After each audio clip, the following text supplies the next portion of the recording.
Salam, berjumpa lagi dengan saya Effendi Tobing dalam Boker Top Channel. Kali ini kita akan bersama-sama dalam episode Sate Enak Saat Teduh Sejenak.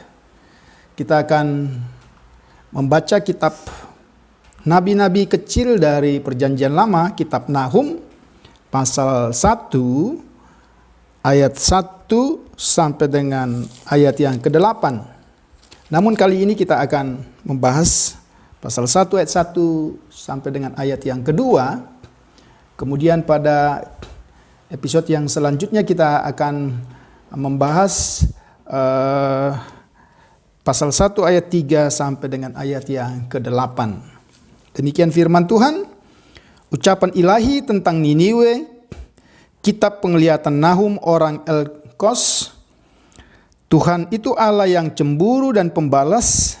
Tuhan itu pembalas dan penuh kehangatan amarah. Tuhan itu membalas kepada para lawannya dan pendendam kepada para musuhnya. Saudara, hari ini tema kita ialah kenalilah Tuhanmu.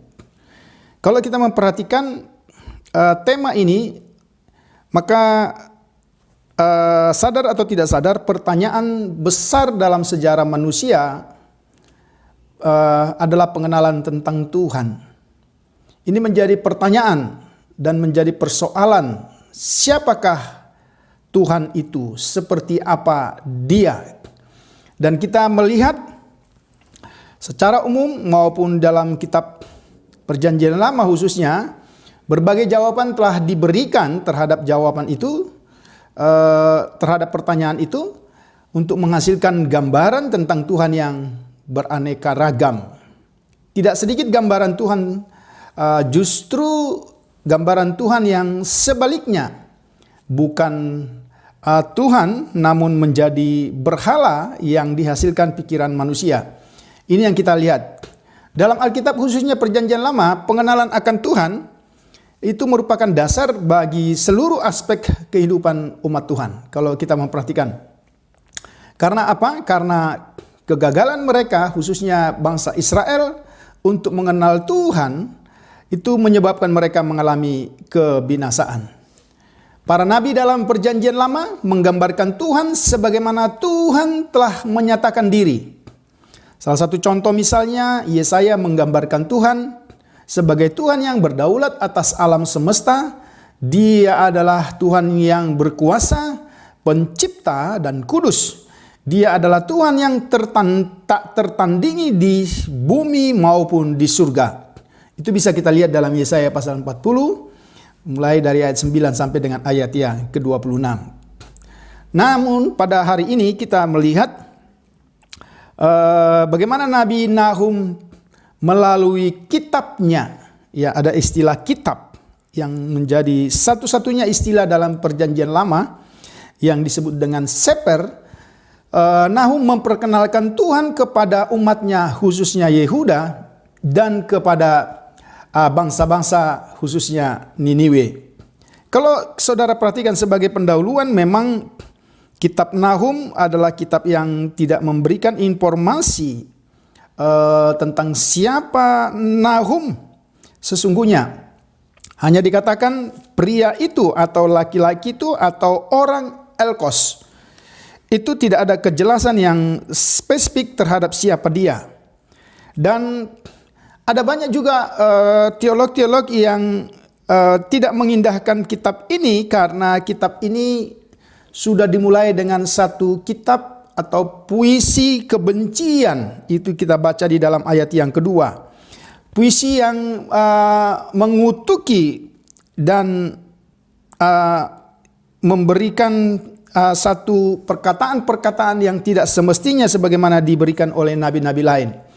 Namun kita akan melihat bagaimana Nahum menjelaskan karakteristik tentang Tuhan dari apa yang Tuhan sudah nyatakan kepada dia. Kitab Nahum tentang Tuhan yang ditulis, kalau kita memperhatikan dalam bahasa Indonesia memang tidak nampak, tetapi dalam bahasa Ibrani itu ditulis dalam bentuk akrostik atau menurut alfabet Ibrani, namun memang tidak lengkap seperti kitab-kitab yang lain. Namun ada banyak penafsir yang berkata Nahum menulis tentang Tuhan secara akrostik itu ingin menunjukkan siapa Tuhan bagi umat Tuhan pada waktu itu sebagai Tuhan yang sempurna yang telah memanggil dia. Ini yang kita lihat. Dalam pembacaan ini saudara, kita hanya membaca di dalam ayat yang kedua, nanti kita akan lanjutkan pada ayat yang ketiga dan seterusnya. Kita melihat apa yang dijelaskan oleh Nahum. Nahum dalam konteks ini memperkenalkan Tuhan dan karakternya secara lengkap. Ya, apakah itu keadilan, apakah itu kasihnya.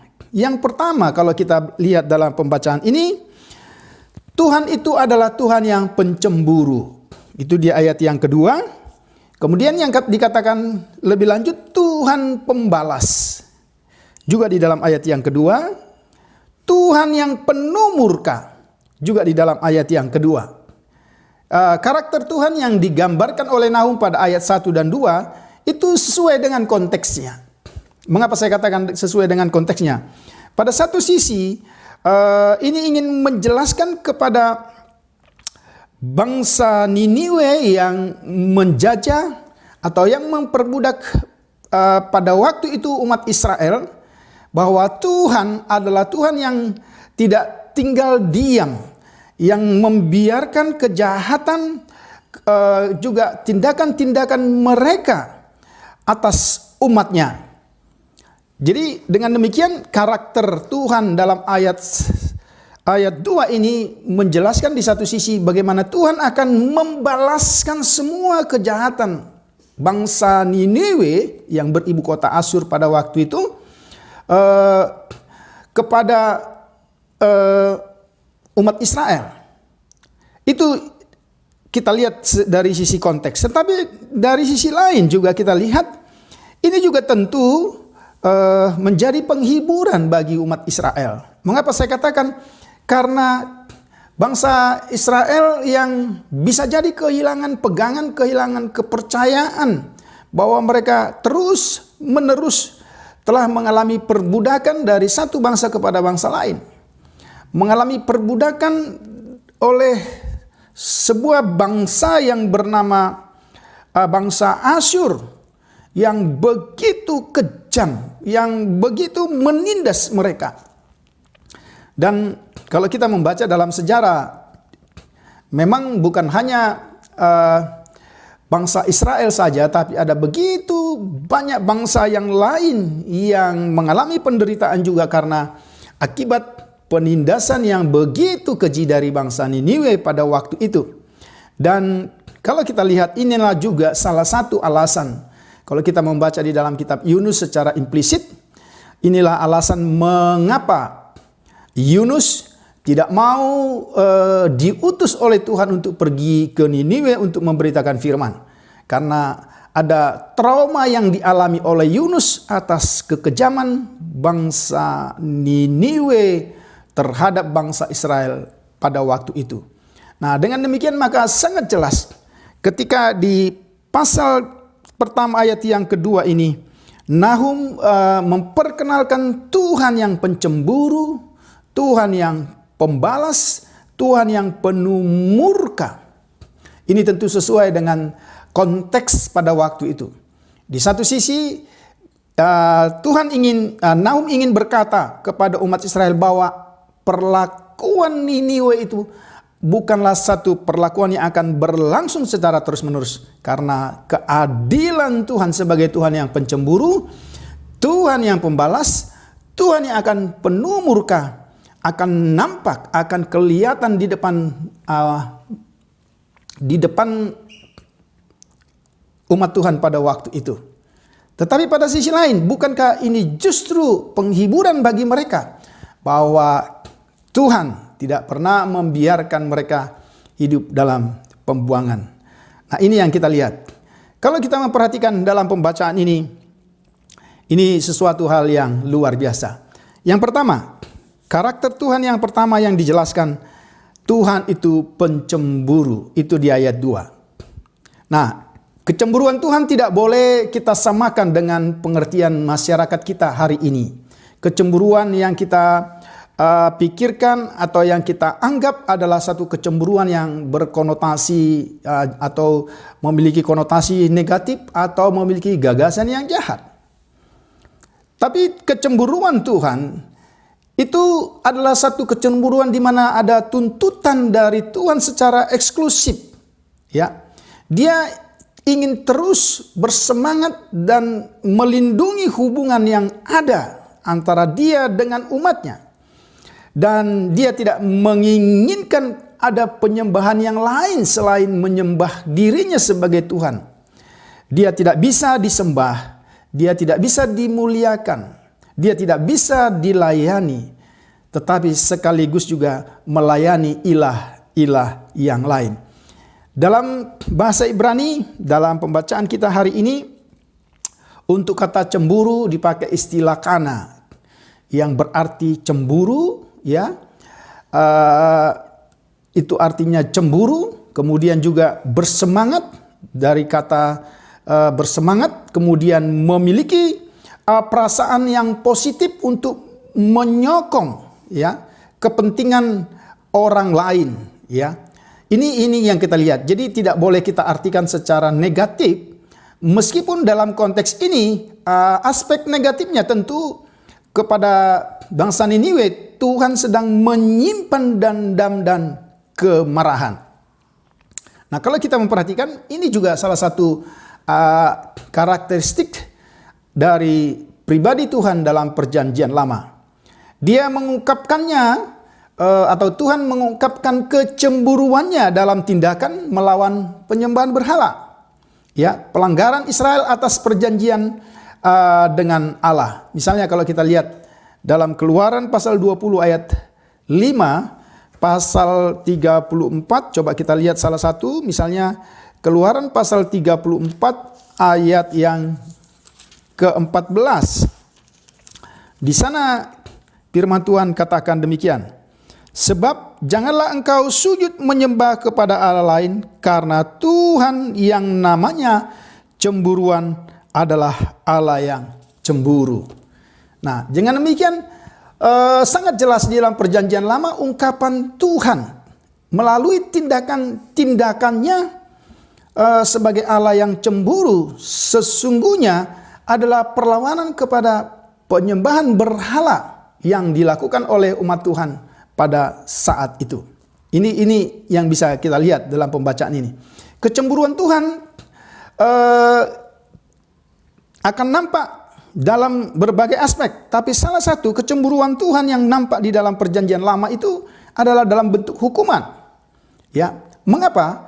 Karena itu adalah pemeliharaan diri dari Tuhan yang berdaulat dan kudus. Jadi Dia ingin menjaga hubungannya, relasinya dengan umatnya, sehingga kalau hubungan ini terganggu, maka Tuhan dalam inisiatifnya sendiri sebagai Tuhan yang cemburu, Dia akan bertindak dalam satu bentuk penghukuman. Hukuman ini tidak hanya ditujukan kepada umat Israel, saudara, tetapi para nabi juga termasuk kitab Nahum mengarahkan hukuman atau kecemburuan Tuhan juga terhadap bangsa-bangsa yang mengancam ketaatan Israel terhadap perjanjian. Nah, ini juga yang kita lihat dalam konteks ini. Jadi kalau dalam ayat 2 salah satu karakteristik dari Tuhan adalah Tuhan yang cemburu. Tentu kecemburuan Tuhan itu ditujukan juga kepada bangsa Niniwe yang menyebabkan bangsa Israel tidak setia lagi kepada dirinya sendiri. Kecemburuan Tuhan adalah penyataan tentang harga dirinya sendiri. Dia tidak akan diperlakukan hanya sebagai salah satu di antara banyak dewa yang bangsa Israel sembah pada waktu itu. Kecemburuan justru membedakan Tuhan dari semua ilah-ilah yang lain. Karena Tuhan, Dia Tuhan yang tidak akan diam atau pasif dalam melihat kebenaran yang ada. Kalau kita memperhatikan pada bagian itu.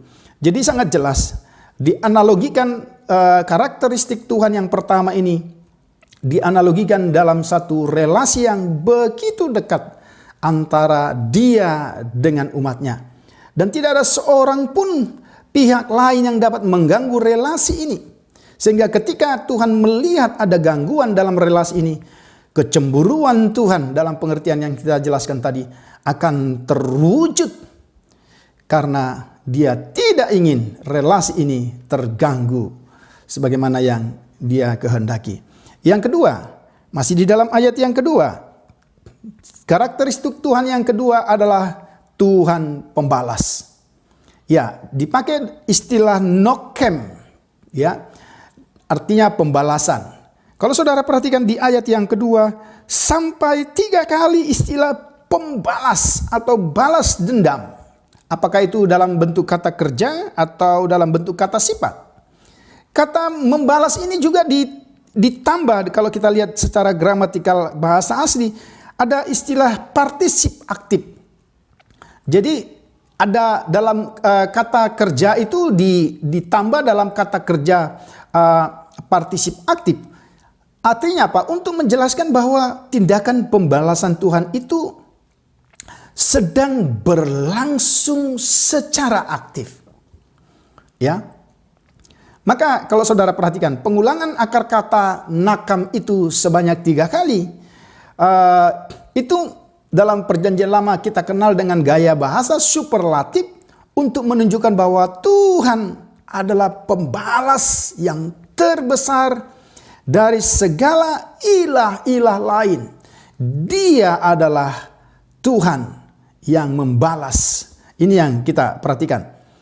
Kemudian gagasan tentang Tuhan pembalas bukanlah sesungguhnya hal yang asing dalam perjanjian lama. Ya, di dalam perjanjian lama kalau kita membaca itu sebenarnya sesuatu hal yang sering kali terjadi.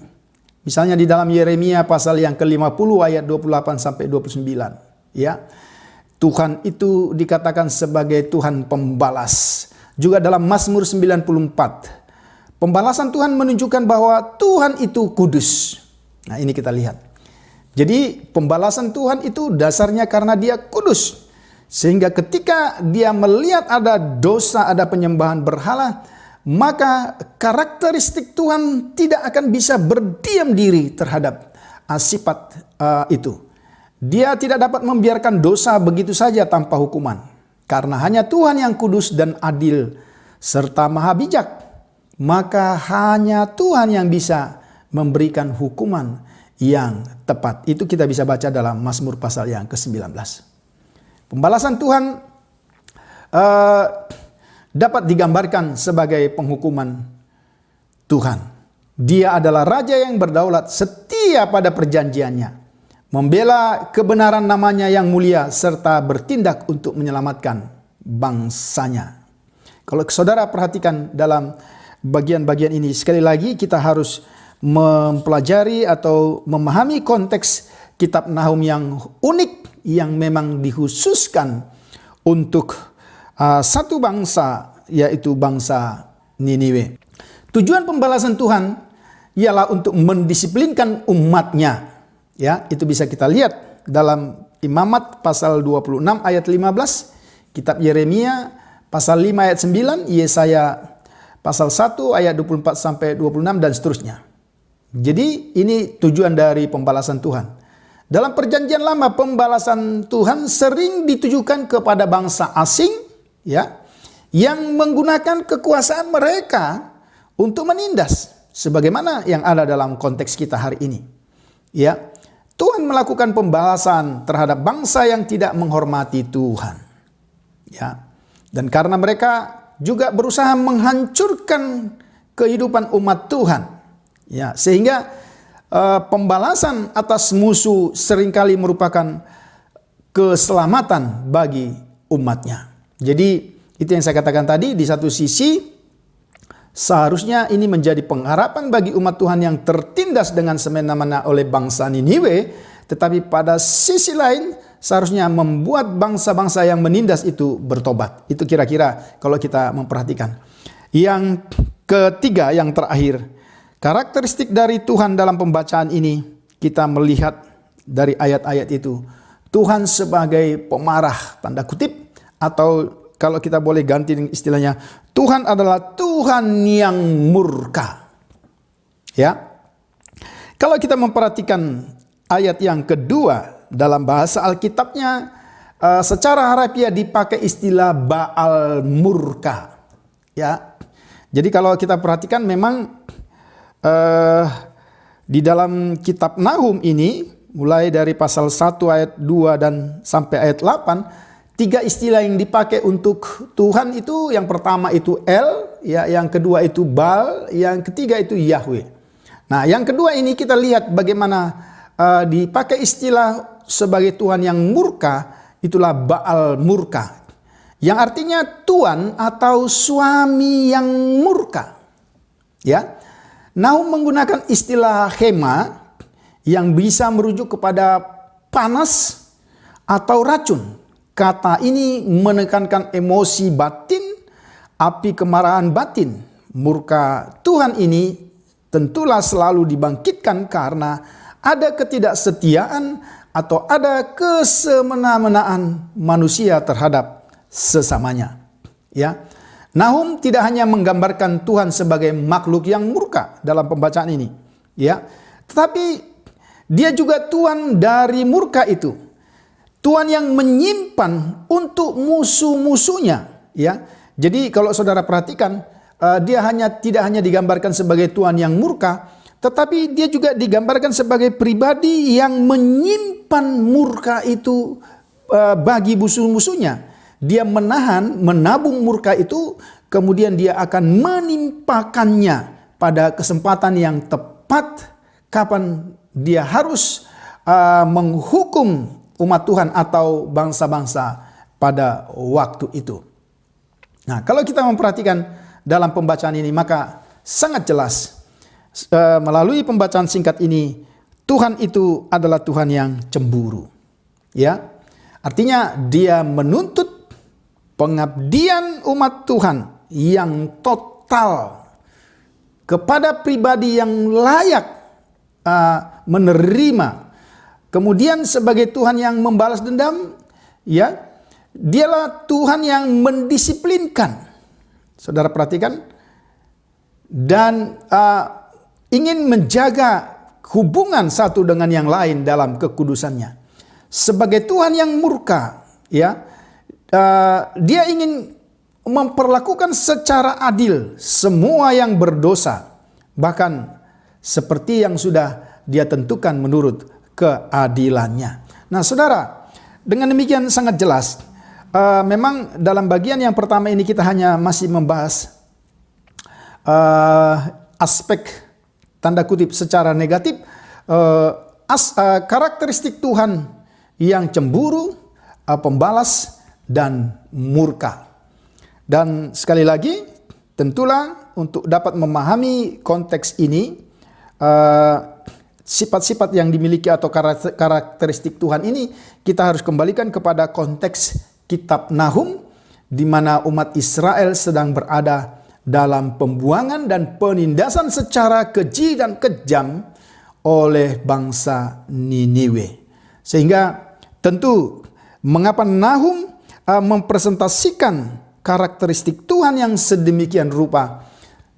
Yang pertama, tujuannya adalah untuk membawa penjajah, khususnya bangsa Niniwe, untuk melihat saatnya Tuhan akan membalaskan dendam yang mereka perbuat kepada umatnya. Ya, artinya sebenarnya ini satu kesempatan untuk mereka bertobat. Tetapi yang kedua, bagi umatnya tentu sifat atau karakteristik yang disampaikan oleh Nahum ini justru ini menjadi satu pengharapan, penghiburan untuk mereka semakin sungguh-sungguh dan kembali kepada Tuhan. Biarlah kiranya renungan singkat melalui Sate Enak saat teduh sejenak ini kita dapat mendapat pemahaman tentang karakteristik Tuhan yang luar biasa. Tuhan Yesus memberkati. Salam.